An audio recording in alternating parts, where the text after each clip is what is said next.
Good evening, everyone. I'm Deb Henneberry of the 99's Webinar Committee, and I welcome you to tonight's presentation, Stories from the Air, Flying for Lighthawk. I'd also like to take a moment to thank the sponsor of tonight's webinar, SiriusXM. And now I will hand things over to Glenna Blackwell. Thanks, Deb. Welcome to everyone. We are just so thrilled to have Barb here. Help me in welcoming Barbara Filkins. Barb is a member of the Ventura County 99s. She is an ATP rated pilot, an active flight instructor, CFI, II, MEI, and is on the faculty of the California Aeronautical University. Thank you so much, Barb, for joining us this evening, and tell us more about your Lighthawk experience. This is kind of my personal journey of flying for Lighthawk. Stories from the Air. Also online is Brooke George, who is the national manager for wildlife management. Brooke, I'm sorry to butcher your title, but we'll get to it later if we need to. Just as a quick introduction, Public Benefit Flying and Lighthawk is one of the older organizations that has been involved. It's basically a way that we in GA can give back. It's activities in which one or more general aviation aircraft are used to support health and well-being of anyone needing charitable assistance, such as Angel Flight West, or for the benefit of the general public, and for which no fee is charged for the aircraft or the public services. I am a member of Angel Flight West, but I've yet to do a mission for them. I think my background is more attuned to Lighthawk, which is environmental and conservation flying, and I'm also active in the EAA Young Eagles programs out here. One thing I want to bring forward in this presentation is just because you're flying for volunteer activities, compassion or otherwise, does not mean that not being professional. And one of the things that we have to go through as part of a Lighthawk pilot is to get the certificate from the Air Safety Institute on public benefit flying. And it is a pretty good presentation. So a little bit of background, the players, me, the pilot. I come out of a program at Harvey Mudd College. I'm a physicist by training. And I actually learned to fly from a lifetime member of the 99's, Iris Critchell. My current involvement is I am teaching for CAU. I'm also a FAST team rep. I'm an active flight instructor, and I'm active both in Ventura County 99's and in the EAA chapters in this county. The aircraft that have been used, Super Decathlon, that was my first mission. Grumman Tiger, that was another set of missions that we use for photography. You can slide the canopy open. And then 7262 Quebec, which is the 172 that I'm flying my current missions with over the islands. And finally, a little bit of background on the organization itself, Lighthawk. As I mentioned, it's one of the older public benefit flying organizations. I believe it was 1976 that it was actually came to being, but if anything can be said, one of their tenets is a picture is worth 1,000 words and an overflight is worth 1,000,000. So these are some of the examples from the various missions that we fly. They do conservation. They support a variety of activities, which I'll get to that slide in a minute. The programs are impactful. They have meaningful outcomes and outreach strategies. They use aviation as an enhancement of conservation outcomes in unexpected ways. We have about 300 volunteer pilots in the network that donate expertise, time, aircraft, and fuel, and provide flight support at no cost to partners. The programs focus on 5 key areas: oceans and coastlines, which I've supported, watersheds, wild places, wildlife, which I'm actively in, and climate change. And obviously there can be overlap between all of these. The program team, such as Brooke, are experienced conservation professionals. They are great to work with. They collaborate with the partners and the pilots in planning our flights, and they understand the pilot's needs and enhance efficiency, as well as helping communicate the limitations that the pilots need to consider in terms of safety. Again, you see one of the antennas being mounted on a strut for the airplane. This is the Yagi antennas. It's directional in nature. We've done photography and media, scientific, evaluation, monitoring, endangered species, orientation for those that aren't familiar with conservation efforts, special events, and also outreach to legislators and public officials. And again, the airplane has unveiled for us the true face of the earth, and that is definitely true in flying for Lighthawk.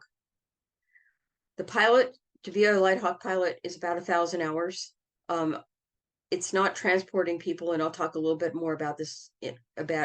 It's not about transporting people from point A to point B. It's about actually actively flying in situations that are new to a lot of pilots, over water operations, low altitude, staying legal, but also having to divide attention between what the photographer would want and other traffic. It's kind of like ground reference maneuvers for you with private pilot or commercial pilot ratings, but in a slightly different and much more dynamic way. Again, the missions are diverse. Aid scientists, decision makers, community leaders, collect data and imagery, transport endangered wildlife. I have a friend out here who is a 99, who also is another Lighthawk pilot, and she's actually flown abalone, I believe, from northern to southern California, or maybe it was condors. Anyway, and we have a range of aircraft, anywhere from 1 to 4 seaters to jets, and some of the pilots actually use experimental aircraft, though in those cases, those missions are not those that would carry a passenger. And it is very rewarding. I think Bill Rush said working with Lighthawk and their partners has enriched my experience tenfold and is very addictive. The more I fly, the more I want to fly for causes and issues which I believe strongly. And so I will put this up at the end. Lighthawk does have a fly-in in the Northwest this year. Normally it's been back east, at least when I first joined. And unfortunately, I'm going to miss it this round. And so obviously there's the plug of joining the organization and be part of the Lighthawk community. And I'll put this QR code up at the end if anybody's interested in learning more. So from my standpoint, the challenges and the questions, kind of why I joined Lighthawk was the challenges of the missions. I think in the intro to this presentation, I said that in 2019, I read an article. I can't find it. I swear it was in AOPA magazine, but I could be wrong, about the whole Lighthawk organization and the missions they fly. And so for that standpoint, I said, gee, I'd like to be part of this. And went through the process, got accepted, went through the interview process. And what I found is the missions that I've flown have been very challenging. So first thing is mission flight profile. Do I feel comfortable in meeting the challenges of flying a profile that is not a straight line transport of people or cargo? And I'll talk a little bit more about that, and you'll see from the missions I described that that's the case. Technical. How do I mount the antennas and cameras that I need, or the data acquisition, to achieve the mission and still maintain airworthiness of the aircraft? Proficiency. How do I fly a successful mission given the boundaries? And finally, safety. Do I have the confidence and the expertise to say no? And that is also something that has to do with flying over the Channel Islands, which is the Island Fox mission I'll describe in detail. There are days that I just won't go. But the rewards are also, they balance those questions quite nicely. People I've met, the scientists, environmentalists, and researchers, the dialogue I've had with them, and the ongoing dialogue I've had with them is very rewarding. The skill, how do I fly mission? It brings a different dynamic to flight planning. I need to do these special things, but I still need to maintain compliance with regulations and be safe. And finally, the growth, the personal growth, understanding the challenge of our age relative conservation and capacity, both through the eyes of my passenger and my own as a pilot, and then the beauty. truly, this is some of the most beautiful flying I've ever done. And you see the planet from a new yet old vantage point, the left seat. So my first mission was during COVID. It was in 2020. The sponsor was Surf Ride Organization. I used a Super Decathlon, and we actually mounted the GoPro camera under the wing of the aircraft to an inspection panel. And it was, my home airport is Oxnard, so it was basically flying from Oxnard down to just short of the Getty Museum, which is kind of that boundary with the class Bravo, and then back. And we did several videos from that. I did a subsequent mission for them the next year in the Grumman, but it was strictly photography. Another subsequent mission, not for Surfrider, was carrying J. Henry Fair, who's a conservationist and a photographer. We had a great day. This is where I use the Grumman Tigers. If you know, you can slide the canopy back about halfway and fly. He was able to get some incredible shots from the air. He was interested in Central Coast locations and then a lot of the area in terms of the shoreline in Los Angeles area, or I'm sorry, up near Solvang, Lompoc in that area, and then back down into the Oxnard Plain. So we took off from Oxnard, went towards that spot in Santa Clarita, then up over Bakersfield and Coalinga. I think I remember stopping for lunch in San Luis Obispo, but don't quote me on that one. I'd have to look my logbook. And then we came down over Pismo Beach, Lompoc, Solvang, and flew around the Oxnard Plain. My current mission is actually monitoring the island foxes on the Channel Islands. And I've done a variety of these, actually more than I thought. Somebody asked me, I think Brooke might have asked me how many I actually had. I said 2 or 3. Well, when I went back and looked at the log at Lighthawk, I've done 6. The sponsor's the Nature Conservancy. The plane that we're using is a 172, and the mission is basically animal telemetry and data acquisition. The foxes had a problem back in the purpose is really monitoring the fox population on the island for early warning to avoid a population crash as happened in the past. They were removed from the endangered species list in 2016, but that initiated a 10-year monitoring program that provides annual population estimates and a regular survival check of the radio-collared foxes. The foxes are collared at a year of age, trapped and collared, and then released back into their native territory. And it's monthly telemetry flights to check on the status of those radio-collared foxes, to compare if there's been mortalities that increase above the background level. So what you see in the upper corner, if you can see my cursor, the person holding the fox, that's the collar. And then Jim Howard, who I fly with, is actually releasing one back from the trap into the wild. And they really aren't too worried about the actual collaring process. The foxes, I think, are the primary predator on the islands, and they're pretty confident. They are on all the islands except for Anacapa, if you're familiar with the Channel Islands. So the Channel Islands themselves are about 17 miles, well, actually,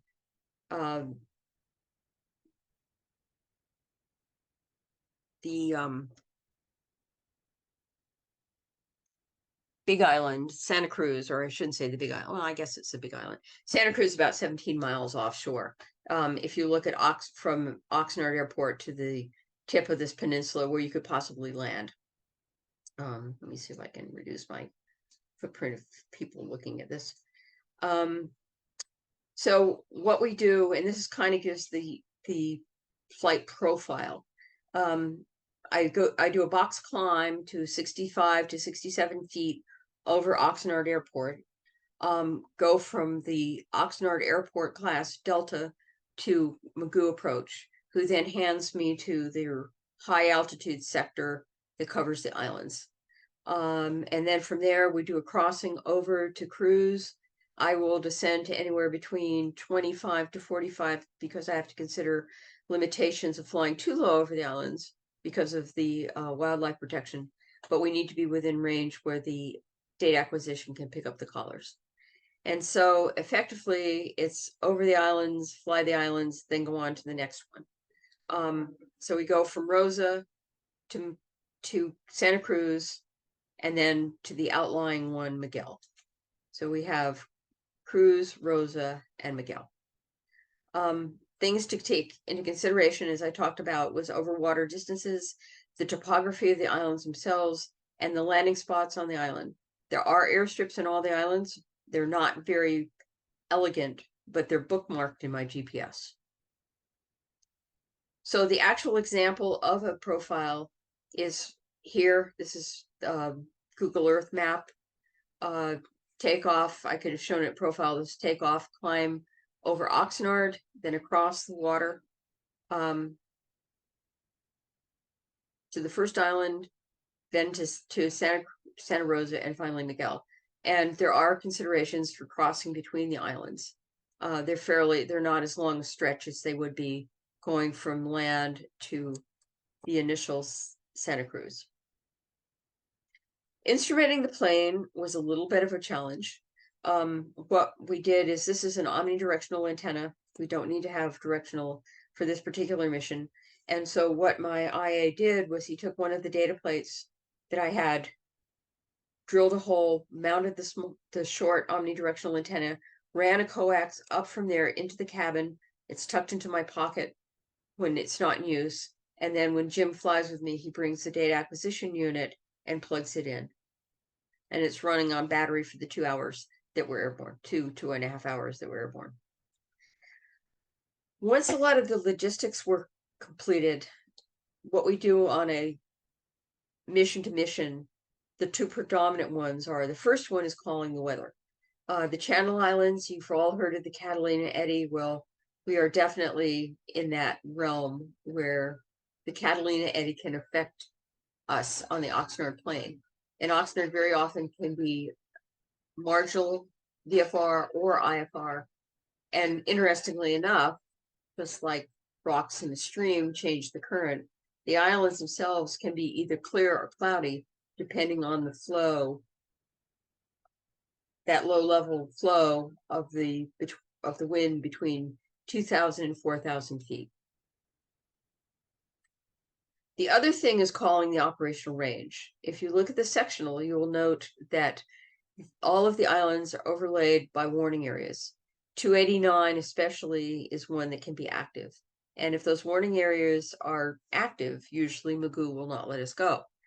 The most recent version, we've had a major activity out here on the Western Range in the last month, and the warning areas have been active. So we went out on a Friday, and I neglected to check and got told the warning areas are active. You can only go just to the tip of Santa Cruz. I said, okay. So I went back, I called the operation desk at Magoo Approach and said, are you guys going to be active on Saturday? They said, no. Okay. The next morning, I called flight service, no NOTAMs. Called Magoo ops desk, no problem. Good to go. Got in the air, got handed to Magoo. The warning area 289 is active. And I said to the controller, I checked this morning. Is there anything we can do? He said 60 Quebec standby. And the next thing I got was, okay, they can work you. So anyway. So here's some of the pictures from these flights. Taking off from Oxnard, I'm still over the airport boundary, the road that goes, if you can see this, where that truck and thing, that's the airport boundary. So the tower will hand me to Magoo by the time I reach about 2,500. And then from there, when I get to the altitude I want, off to the islands. This is from a composite. It wasn't all on the same day. So you'll see some variations in clouds.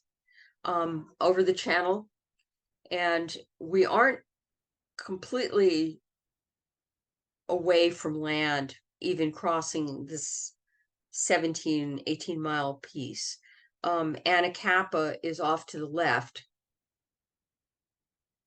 as I'm headed to Santa Cruz, and it would be reachable almost the entire way, but it's not the most hospitable spot to land on, and there are no airstrips on it. So approaching Cruz, this was one day that we went out. There was a deck over the islands, but we were able to get under it between 25 and 35, depending on the islands. And so approaching Cruz, and then the bite that you see here, these are some pictures of that on that day with clouds. One of the things I find almost, it changes from each time you fly it, is what you see in terms of wave actions and light on the water, as well as variations in growth that come and go with the rain. This is the main island. There's a valley that runs through what we call the main island, which is Cruz. And there is habitation. There's an old ranch, TNC and state employees, State Park Service employees work on there, and there still is kind of a private residence that is maintained there. And here's a picture of the airstrip. Again, it's not very pretty, but it's still being used. I don't have permission, well, let's put it this way. I don't have permission to land there under normal circumstances, but I do have permission to land if an emergency. And this is the area where the foxes are actually collared. It's kind of looks like a green golf course in the air. And then there are valleys running down as part of the big island. So as we complete the data acquisition over Santa Rosa, then it's a matter of Santa Cruz. It's a matter of heading towards Rosa. And so out across a spit of land, that's another view of the whole farm area, and back here would be the landing strip. South side of the island, flying towards Santa Rosa, and then across the channel between them.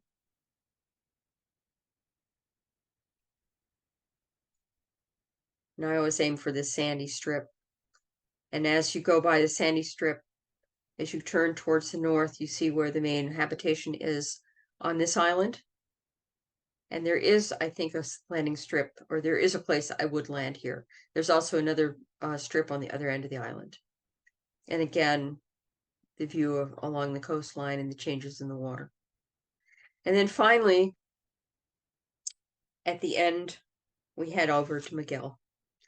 And Miguel is it's out there. It is fairly well populated by foxes, but it is a very sparse island, and it's got a landing strip and a farmhouse and a windsock and a webcam right in the middle of the island. It is also probably one of the most spectacular as far as what the water looks like. A lot of underground rocks. I think Deb looked at this in our initial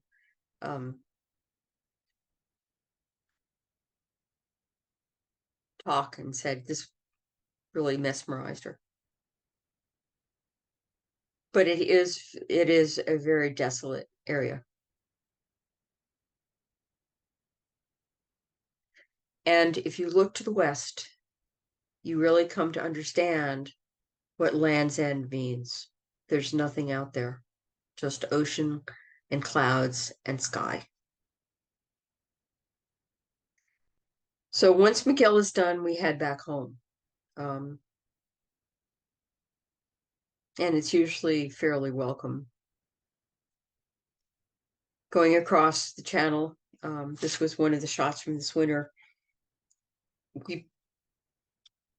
Over the islands, but we're quite a ways offshore. This would be the coastline that would be between Ventura and Santa Barbara. and finally across the channel and back into Oxnard.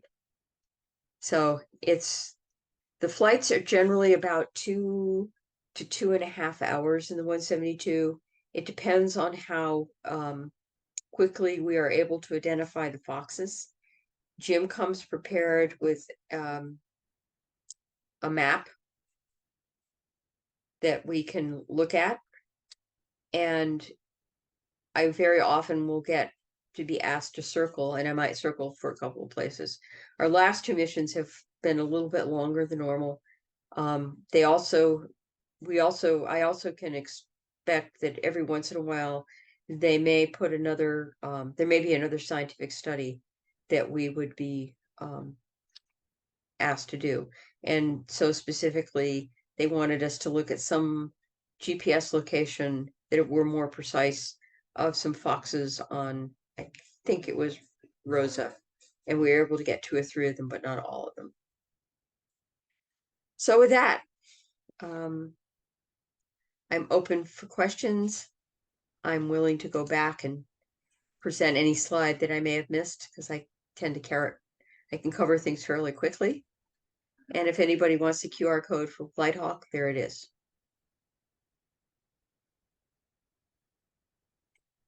Well, I want to say just a little pitch for South Wings, which is an East Coast organization.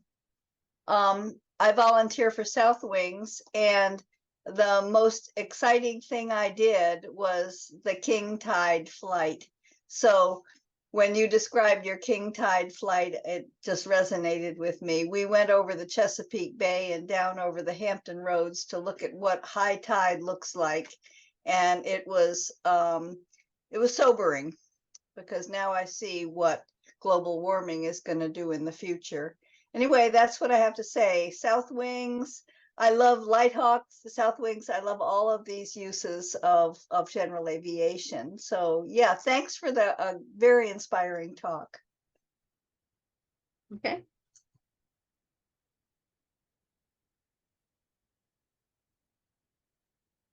We have a question from Diana Milton.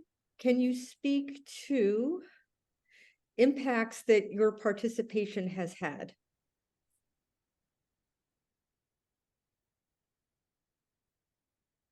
Personal or relative to the organization itself? I think that when I flew with Jay, well,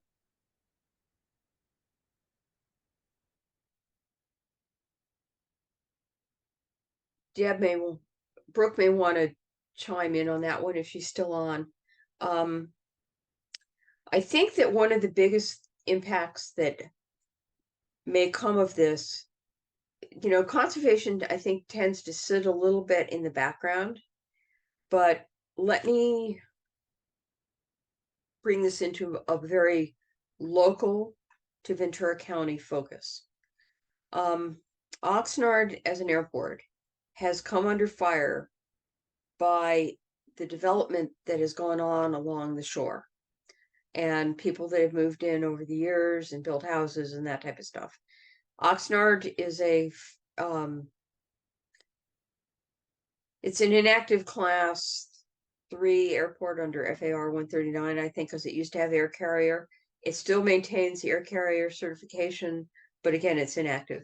And so when our new director of airports came in about 2 years ago and took over, he came from the Concord Buchanan area, so he's pretty savvy on a lot of this stuff. And one of the first problems that we encountered was the homeowners saying, "Oh, these small aircraft that are used for flight training are overflying our homes. They're noisy. They don't do anything. They pollute the environment. They do this, that, and the other thing." And I think that probably the most impactful part of my participation in Lighthawk has been basically to say, okay, this is a small aircraft and I'm flying for conservation, and it has an impact. So when you say impactful, that goes along with Pilots and Paws and Young Eagles and some of the other things, but I think it carries an especially strong message, because it is conservation oriented. So it's using aircraft in a way to protect, not endanger the environment. Brooke, do you want to add to that? Yeah, I can add, as far as direct impacts, for the foxes, Barb's flights, their monthly reoccurring flights as part of the delisting, protocol. So, every time an animal is delisted on the endangered species list, you have to make a plan to make sure that you are able to account for any fluctuations in the population, so that if you're seeing a decline in the species, you're able to mitigate, to make sure that the efforts that everyone has made to recover this species, are not for naught. And so Barb's flights give us an opportunity, and the Nature Conservancy and the Fish and Wildlife Service and the National Park Service, it allows for them to be able to see if there are any additive mortalities more than they would normally see, and it gives them a complete data set on a monthly basis, so that they can actually catch those declines in the population if it's happening. Thankfully, we're not seeing that right now. So it really allows them to put in mitigation efforts early on, so that there aren't the species doesn't decline to a point where it's back to where it was when there was the situations that caused it to be listed in the first place. So having Barb fly that and give them a consistent data set is incredibly impactful for that species as it continues to recover. And Barb will actually start flying for California, the California Condor Recovery Program as well. And that is she will be flying directly for Santa Barbara Zoo, but they are one of the field teams that monitors a subpopulation of condors around, it's kind of a broad range, but Bakersfield area. And that is vital work, because Barb will be helping those programs locate missing condors within the birds that they manage. So ground telemetry can be very difficult in some of that terrain, and having pilots fly those flights to locate those birds is a huge impact when there are so few animals on the landscape. And then the King Tides work is documenting changes in coastlines, and any documentation of what's happening with climate change is absolutely important, so we can understand what we can do to slow down some of these effects. So very important work. You have a two-part question from Andrea Mayfield. What are the qualifications to fly for Lighthawk? I might miss something, Brooke, off the top of my head. You don't have to be, it's private pilot, 1,000 hours, access to aircraft, have to comply with all the normal pilot currency and proficiency aspects. I believe you are fine with basic med. You have to undergo, there's a couple of things. You have to undergo a screening interview. I think a lot of the pilot, well, I know that I've done some referral, and I'm in the process of doing another referral. So I just came in cold. I read the article and said I want to fly for them, and they interviewed me. It was a fairly extensive interview. There was like my mission coordinator at that time, one of the senior pilots, who I think also is a member on the board, and a third person that I believe was handled the West Coast. So, so it was just, you know, they do a fairly good job of vetting their pilots. It's not quite the same as flying for, if I remember being approved for Angel Flight West, I think it's a little bit more than that. Okay, so that's the first question. Next question. Yeah, the next question was, are there minimum flight hour requirements each week or month that you are required to provide? No. No, it's whatever you can do. Well, thank you so much. That was really interesting. I really didn't, I came into this not knowing that much about Lighthawk, and I know a lot more now. And those photographs, they really captured me. They're beautiful. And we really appreciate you taking the time to make this presentation, Barb. Thanks. Also, I wanted to thank you all for joining us this evening. Have a good night.